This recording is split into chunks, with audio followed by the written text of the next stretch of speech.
Assalamualaikum warahmatullahi wabarakatuh.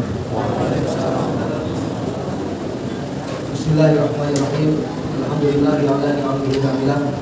Wassalatu wassalamu ala sayyidina Muhammadin rasulillah wa ala alihi wa ashabihi alladziina nalu darajatil mulia bi sabrin mustaqim. Amma ba'du, hadirin karamin, Bapak Ketua Masjid Wal Falah serta jajaran, Bapak Imam, Bapak Haji, Ibu Hajar, Bapak Ibu dan jamaah salat Isya yang semoga kita semua sama-sama dimuliakan oleh Allah Subhanahu wa taala. Amin ya rabbal alamin. Bapak Ibu jamaah salat Isya yang semoga dimuliakan Allah Subhanahu wa taala. Di malam yang ke-8 ini tausiah singkat yang telah ditetapkan oleh Forum Komunikasi Mubalik pada Pimpinan, judulnya keutamaan salat berjamaah. Bapak Ibu jamaah salat Isya yang semoga dimuliakan Allah Subhanahu wa taala. Terlebih dahulu sebelum saya menguraikan fadilah-fadilah salat berjamaah, insyaallah akan saya utarakan sedikit tentang seputar salat berjamaah. Bahwa jamaah itu minimal 3, musyawarah 1, tasbih 2. Tapi berjamaah ini cukup dengan 2 atau 5. Ada imam, ada makmum. Ini sudah dihitung berjamaah. Ada imam dan ada makmum. Ini dalam salat biasa. Berbeda dengan salat Jumat. Salat Jumat minimal berjamaah ini 40 orang. Kalau Jumat minimal jamaah 40 orang. Tapi pun jamaah salat saya semoga dimuliakan Allah Subhanahu wa taala, bahwa salat berjamaah ini pertama sekali dilaksanakan di Kota Madinah. Nabi Shallallahu Alaihi Wasallam selama 13 tahun di Kota Mekah ini jamaah tidak dilaksanakan. Kenapa? Karena pada waktu itu Islam belum merata. Sehingga setelah Nabi hijrah ke Madinah, baru mulai saat itu salat jamaah mulai ditegakkan. Bahwa yang paling utama berjamaah ini berjamaah subuh. Utama lagi subuh di hari Jumat. Karena berjamaah setelah subuh ini pahalanya seperti yang mulai semalam subuh. Yang mulai semalam subuh. Tapi itu jamaah rahimakumullah. Kemudian hukum salat berjamaah. Para ulama berbeda pendapat tentang hukum salat berjamaah. Ada yang mengatakan fardu kifayah, ada yang mengatakan sunnah muakkadah, ada juga ulama yang mengatakan fardu ain. Ini pendapat mazhab Hambali.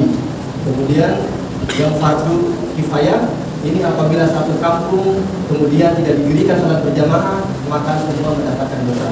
Alhamdulillah ketika di masjid, di musola di kampung itu ada salat berjamaah minimal 2 orang. Karena fardu kifayah adalah wa idza fa'al ba'du saqatul haraj anil baqi. Ketika sebagian orang di situ melaksanakannya, maka gugurlah dosa orang satu kampung itu. Kemudian yang sunnah muakkadah ini berdalil dengan hadis Nabi Shallallahu Alaihi Wasallam, hadis muttafaqun alaih yang telah disepakati oleh Imam Bukhari dan Muslim, yaitu sholatul jamaati tafdu min sholatul fardhi bisab'in wa isrina. Sholat berjamaah ini bisa mengungguli sholat sendiri 27 derajat. Bapak Ibu rahimahullah, kenapa demikian? Karena sholat berjamaah ini banyak sekali yang dilaksanakan, yang dikerjakan, tidak dikerjakan oleh orang yang sholat berjamaah. Bapak Ibu rahimahullah, jadi 27 derajat, bahkan kita sholat fardu 27 kali ini lebih besar pahalanya sholat berjamaah. Ini hikmahnya luar biasa. Maka di antara hikmah sholat berjamaah itu adalah semua diterima dengan catatan memenuhi rukun dan syaratnya. Tidak semuanya diterima, akan tetapi yang memenuhi rukun dan syaratnya ini diterima semua. Walaupun tidak khusyuk. Ini karena penerimaan sholat tidak diterima itu kata ulama kadar kekhusyuan kita. Ketika kita khusyuknya 50% itu saya diterima. Khusyuknya 70% ini diterima. Kalau kita khusyuknya bagus 90%, 100%, nah itulah yang diterima. Tapi kalau sholat sendiri itu hanya dapat 20% ya, 20% bahkan ada yang tidak khusyuk sama sekali, hati dan anggota tubuhnya tidak klop. Hatinya berdiri Fatihah, badannya berdiri, lisannya membaca Al-Fatihah, hatinya berdiri. Nah ini lisan dengan hatinya tidak sesuai.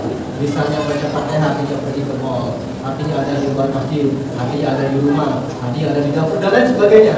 Nah ini namanya tidak khusyuk. Khusyuk itu apa? Khusyuk itu dia paham yang dibaca, dia sadar bahwa dia sedang ruku. Ketika dia ruku, tasbih subhana rabbil azim wa bihamdi. Kalau dia tidak hafal artinya, minimal dia sedang mengagungkan Allah Subhanahu wa taala. Ini namanya khusyuk. Alhamdulillah ketika kita sholat berjamaah, kita tidak khusyuk, semuanya diterima. Sebab siapa diterimanya? Sebab imamnya khusyuk. Imamnya khusyuk. Kalau imamnya tidak khusyuk, maka jamaah yang sholatnya memenuhi rukun dan syaratnya pun diterima walaupun tidak khusyuk. Karena apa? Dipandang dari segi makmum yang mungkin ada yang khusyuk salah satunya. Ini harus dipandang oleh Allah Subhanahu Wa Taala. Ketika imamnya tidak khusyuk, kemudian makmum ada yang khusyuk salah satunya, ya itu diterima semua sholatnya. Kalau imamnya tidak khusyuk, mohon maaf, makmumnya tidak ada yang khusyuk sama sekali, diterima semua dalam segi dipandang safnya lurus, lurus. Kalau sampai tidak lurus juga, maka semuanya diterima dipandang dari segi berjamaah. Alhamdulillah, berjamaah ini luar biasa sekali faedahnya. Bapak Ibu jamaah sholat Isya yang semoga dimuliakan Allah Subhanahu Wa Taala. Kenapa yang menganggap bahwa sholat berjamaah ini sunnah muakkadah, sunnah yang sangat penting? Mungkin sama dengan Idul Fitri, kalau kita menganggap bahwa Idul Fitri ini sangat penting, ini hukumnya sunnah muakkadah. Kita sholat Idul Adha ini sangat penting. Bahkan kita nanti belum tidur semalam suntuk bisa sholat Idul Adha. Karena apa? Kita anggap Idul Adha ini sholat sunnah yang bukan biasa, tapi sunnah muakkadah. Berjamaah begitu juga. Jamaah 5 waktu ini pun sama sunnah muakkadah. Kenapa demikian? Karena dalam hadis tadi ini diutarakan tentang keutamaan sholat berjamaah. Membandingi 27 derajat. 27 derajat. Sedangkan ada kaidah fikih mengatakan al-afdaliyatu taqtadil biyah. Setiap keutamaan itu adalah hukumnya rutbah, yaitu sunnah. Bapak Ibu jamaah seperti saya semoga dimuliakan Allah Subhanahu Wa Taala. Banyak sekali keutamaan sholat berjamaah yang memang menjadikan kita semangat atau termotivasi. Ketika kita dengar cerita-cerita para sahabat, kita mendengar cerita para ulama yang begitu pentingnya, beliau mementingkan sholat berjamaah dibanding hartanya, dibanding dirinya, dibanding keluarganya. Beliau sangat mementingkan keutamaan sholat berjamaah. Di antara seperti siapa? Seperti Abdullah bin Umar. Kita kenal sahabat Nabi, putra dari Umar bin Khattab, yaitu Abdullah bin Umar. Beliau tidak pernah meninggalkan sholat berjamaah satu waktu pun. Pada suatu ketika beliau tertinggal sholat Isya berjamaah. Kemudian beliau menyesal sholat Isya sendiri, bahkan beliau tidak tidur sampai subuh, sholat dari mulai Isya sampai subuh tidak henti sholat. Dipakai ibadah untuk apa? Untuk menggantikan fadilah berjamaah yang pada waktu itu dia tinggalkan. Dia tidak mendapatkannya. Maka dia sholat semalam suntuk dari mulai Isya sampai terbit fajar. Masuknya waktu subuh. Ada juga seorang ulama namanya Ubaidillah bin Umar. Beliau tidak pernah tertinggal sholat berjamaah sekalipun. Pada waktu itu beliau pergi ke kebun, namanya kebun kurma. Kemudian beliau tertinggal sholat asar. Beliau menyesal sekali. Biasanya tidak pernah tertinggal sholat berjamaah pada waktu itu karena dia pergi ke kebun kurma. Beliau tinggalkan sholat berjamaah dengan tidak sengaja. Dengan tidak sengaja. Maka beliau menyesal. Beliau panggil masyarakat, datang ke masyarakat bersaksi, wahai masyarakat, saksikan kebun kurma ini seluruhnya untuk kalian, saya sedekahkan. Karena kebun kurma ini menjadi sebab saya ketinggalan sholat ini luar biasa. Hartanya sampai seperti itu, disedekahkan semua, semuanya untuk fakir di sini. Ada juga seorang sahabat Nabi, seorang ulama salaf. Ulama salaf ini tradisinya apa? Tradisinya ketika tertinggal berjamaah, menghitung berjamaah, tertinggal sholat berjamaah, maka dihitungnya terkena musibah. Kalau kita kan orang awam, ketika tertinggal berjamaah biasa saja, tapi ketika kita jatuh, nah itu kena musibah. Saudara kita meninggal, nah itu kita kena musibah. Tapi ulama salaf mentradisikan ketika tertinggal sholat berjamaah, dihitung beliau sedang terkena musibah. Makanya banyak kawan-kawannya berkunjung. Ketika si pulang tidak datang ke masjid mengunjungi karena apa? Si pulang sedang terkena musibah. Kan dianjurkan ketika ada saudara kita terkena musibah, kita datang berkunjung. Itu tertinggal berjamaah, maka kawannya datang berkunjung untuk menjenguk. Kenapa sampai sholat jamaah ditinggalkan? Nah, kita belum sampai seperti itu. Tapi rahimahumullah, semoga dimuliakan Allah Subhanahu Wa Taala.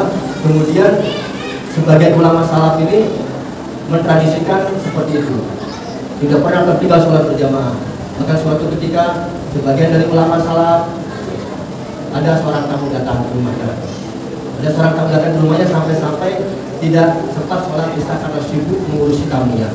Ketika selesai mengurusi tamu, maka dia sadar bahwa dia belum sholat Isya. Maka dia pergi cepat keluar mencari masjid. Masjid sudah kosong, tidak ada lagi jamaah. Masjid sudah terkunci. Maka beliau menyesal, sangat luar biasa penyesalannya. Sangat luar biasa. Maka beliau membaca hadis Nabi Shallallahu Alaihi Wasallam, sholat berjamaah ini bisa membandingi 27 kali derajat. Maka beliau sholat Isya 27 kali. Sholat Isya 27 Kemudian tidur, beliau melihat dirinya, arti beliau bermimpi. Dalam tidur beliau melihat dirinya ini sedang menaiki kendaraan kuda, Al-Faras, menaiki kendaraan kuda yang sangat cepat sekali larinya. Kemudian di depan-depannya suatu kaum banyak sekali ini menggunakan kendaraan yang tidak secepat Al-Faras. Tapi beliau kejar itu kendaraannya. Kaum yang di depan beliau kejar, tapi tidak pernah sanggup untuk mengejarnya. Tidak pernah sanggup untuk mengejarnya. Kemudian salah satu kaum itu menoleh ke belakang, wahai hamba Allah, kamu tidak akan bisa untuk mendahulukan kami sampai kendaraanmu itu terasa capek. Kata beliau, kenapa? Kenapa demikian? Karena kami sholat isya berjamaah, sedangkan kau sholat isya sendirian.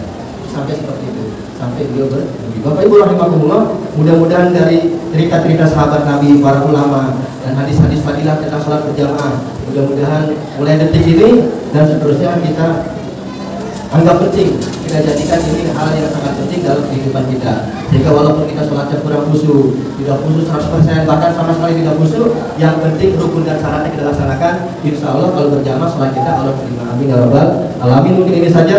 Mohon maaf segala kekurangan.